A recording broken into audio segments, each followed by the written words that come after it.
I want to be a game developer. You know what? Let's Google it. How to be a game developer, okay?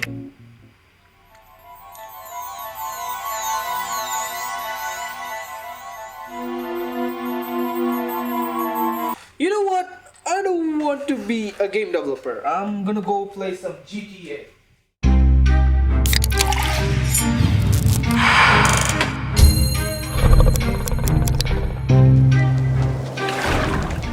I think we can all agree that at some point we went to Google, we typed how to become a game developer, and we just got bombarded with so much information, and you just leave that goal or dream behind. So in this video, I'm gonna tell some small tips, how to start game development. So without further ado, let's begin. So the first tip or question, which engine do you have to use? Everybody types the same thing on YouTube every time when starting game development.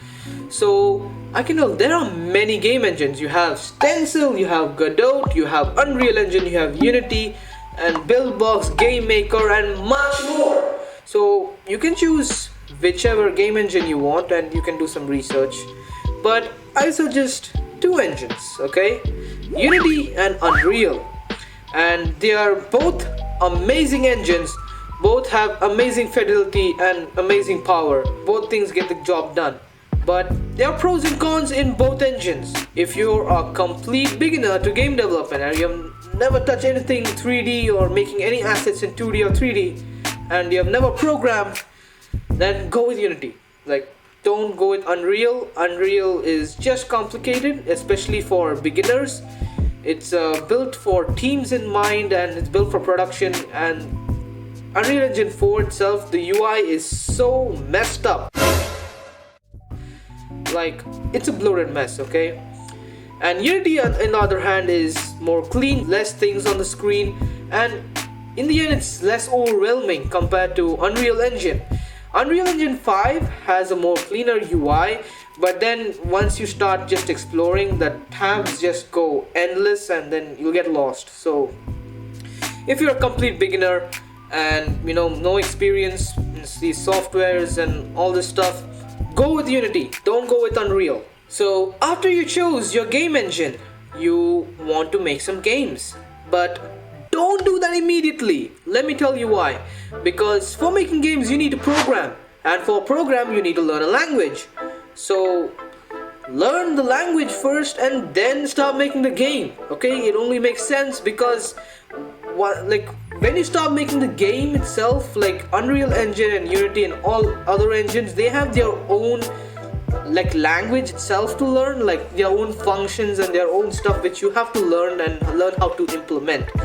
And if you don't know how to code the syntax or do the basic stuff, it's going to be incredibly hard to make the games. So whether you're going to do the blueprints like visual scripting or coding, learn the foundation beforehand. So you're doing C++, C#, go to YouTube or go to Code Academy. I highly suggest Code Academy. They're really amazing. It's really intuitive to learn. So you'll actually code there. So you learn the syntax, you learn the foundation. Once you learn that, you can start making some games. Same thing for visual scripting, whether you're doing Bolt, which is from Unity, and Blueprints, which is from Unreal Engine. Learn the foundation, guys. I think it'll really help you in the long run, okay? After you learned the foundation for both, whether you're doing visual scripting or coding, you can start making games. But I highly suggest again, do tutorials, at least your first 3 to 4 games.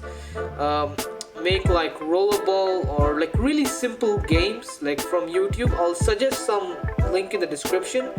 So just do them, and once you do 1 or 2 games or even 4 from tutorials, then you are ready to make your own game. So after you did all these tutorials, you've become better at programming. You've become better at using the engine.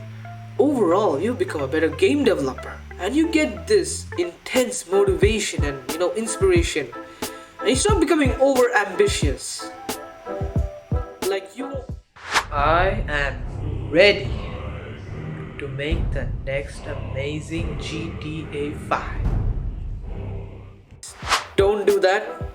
Don't make the next AAA game, next Red Dead Redemption. Like, don't even try to attempt it. Like, for good 1 or 2 years. Don't do that.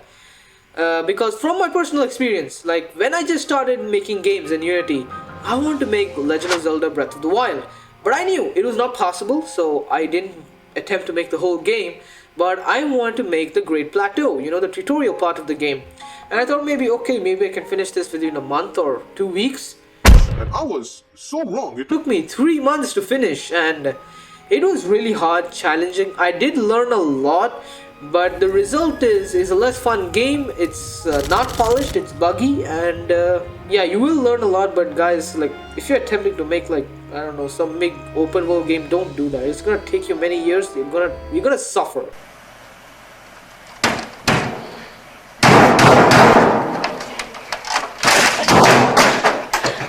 Instead, make some small games, like make a new variation of Pac-Man. No, make Super Mario Bros. The first level, or Endless Runners. Endless Runners are a good way of learning important mechanics for game development. So yeah, make small projects, maybe 1 week, 2 week, or 1 month projects. They'll help you much better. You'll make more fun games, because in the end, you want to make a fun game, okay? Not also an appealing game. You want to make a really fun game.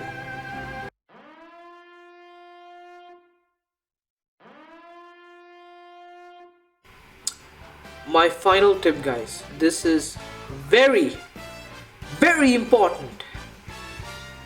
Make backups. Literally, guys, any change you make in a day in Unity, Unreal Engine, whichever engine you are using, make backups all day, every day, okay? You go to GitHub, make a repository, connect your project or whatever, make internal backups, take an external drive, put your project there, or even ask a friend to free up some space and put the game. That is it, guys. Those are my tips in starting game development, or if you're finding it difficult to start game development. So if you found this video helpful, please like, subscribe, and leave a comment like which tip did you find helpful, or was this video even helpful. So with everything said, bye bye.